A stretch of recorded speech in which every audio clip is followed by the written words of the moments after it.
You start looking at conferences across the country outside the SEC, and the Big 12 is absolutely intoxicated right now. You've got BYU 5-0 overall. They're 2-0 in the league. Texas Tech's 2-0 in the league. Don't look now, but Colorado and Coach Prime, who I thought were going to be fine, they went on the road to the bounce house against a really good offense, Gus Malzahn, KJ Jefferson, and the Knights. Paul, they're 4-1 and at the top of the Big 12 standings. And of all the schools that impressed me the most on Saturday, it was Colorado. I mean, they went someplace I thought would be incredibly difficult, and they won. They won just in dominating fashion. And I don't need to add to the Travis Hunter situation, but yeah, as someone who has been very critical of Deion Sanders, I mean, I have to say what he has managed this team quite well. In spite of all the bullets and all the attacks and all the criticism, some of it coming from me, and I give him enormous credit. I don't think very many people thought this was possible, other than maybe a group of sicko fans out there in Boulder. But they're back to being a legitimate story for the first time.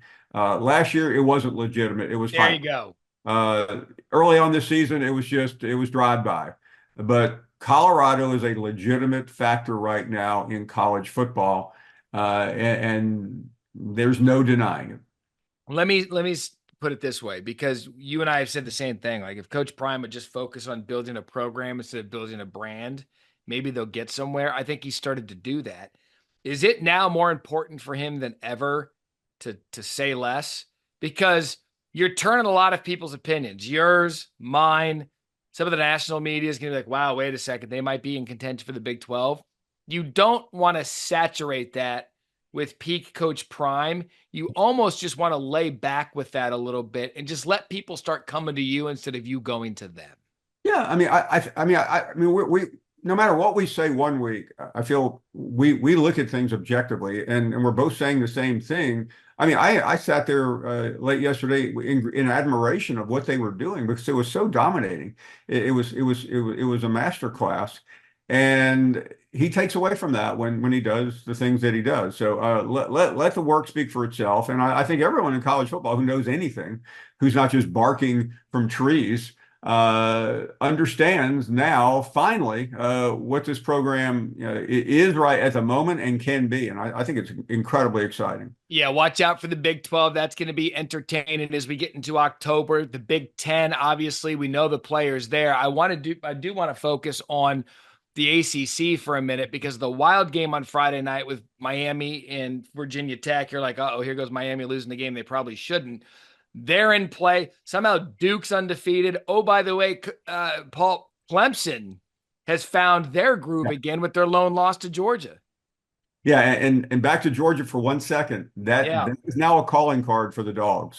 They really need Clemson to keep going, because if Clemson can for the most part run the table with only maybe one loss, Georgia looks a lot better if they're not the SEC champion. But I think of the ACC, I think of the great stories, and then the most obvious ones, Florida State. I mean, there are no words for them. Was that, we asked the question, was that rock bottom Yeah. against new SMU, Kevin Jennings? I mean, Rhett Lashlee just absolutely boat raced Florida State. I mean, we heard SMU. You've seen them. Would be a interesting factor, and they are. And Florida State is just we'll check back with you next year. And I'm not going to waste a lot of time on beating a dead horse, but every week it's harder to watch the train wreck that is Mac Brown. Oh, I was going to bring it up, and I was going to kind of weave into there, 25 miles an hour, not 75 miles an hour, but it was 20-0. Yeah, I mean, it was 20-0. Manny Diaz, a coach that was fired by Mac yeah. when he was at Texas. I mean, you feel bad for Mac because he's a Hall of Famer.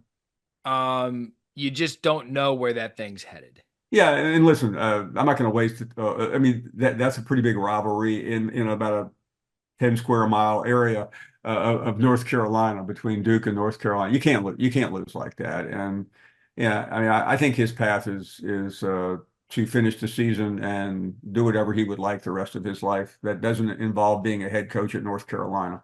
It's a shame too, because he built that thing back up. Sam Howell, Drake May. I mean, it's like Max still got it, but and it's going to echo loudly based on what he said a week ago. So the ACC is another one that's competitive. Paul, let's leave the beautiful people with this.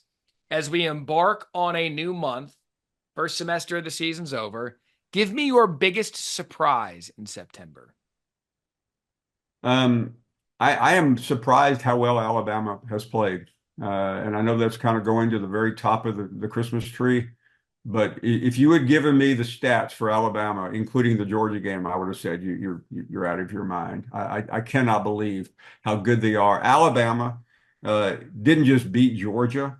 Alabama is for the first time in my mind this season a legitimate national championship contender, and more than a contender. I mean, they look like one of the two or three teams to beat.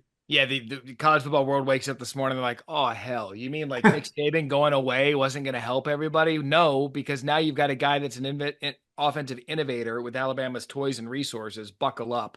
And then the biggest disappointment in the first half of the season. To me, it has to be Florida State. I didn't think they would be great, but 1-4. I mean, Matt, there's no way you can look at a team that starts the season in the top 10 with all the hype and all the blather coming from last year and expect them to be where they are. I mean, that program has cratered. Yeah, if I had to answer the surprise thing, I'd say the Big 12 and ACC as conferences being competitive down to the stretch and all the teams that are in play, which makes our job really, really fun. And yeah, Florida State, based on what they did a year ago. And one more thing, Matt, Yeah, is yeah. the biggest surprise, I think, personally, is the fact that Kalen DeBoer is actually doing better at his job right now than Nick Saban is at game day. And that is the biggest upset because nobody has done better than Saban on TV except Kalen DeBoer coaching where Saban used to roam. Yeah, Saban used to be Saban's a television star and he's flawless at it. It's like, wait, this guy's going to be good at that too. And DeBoer's like, hang on a second, I'm going to show you the greatest transition of power in college football history.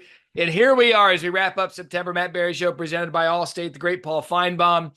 We will be here with you every single week until the ball kicks in sometime in January 20th or whatever. But if we've learned one thing, two things, maybe three things in September, same as it ever was at Alabama, Georgia's still really, really good.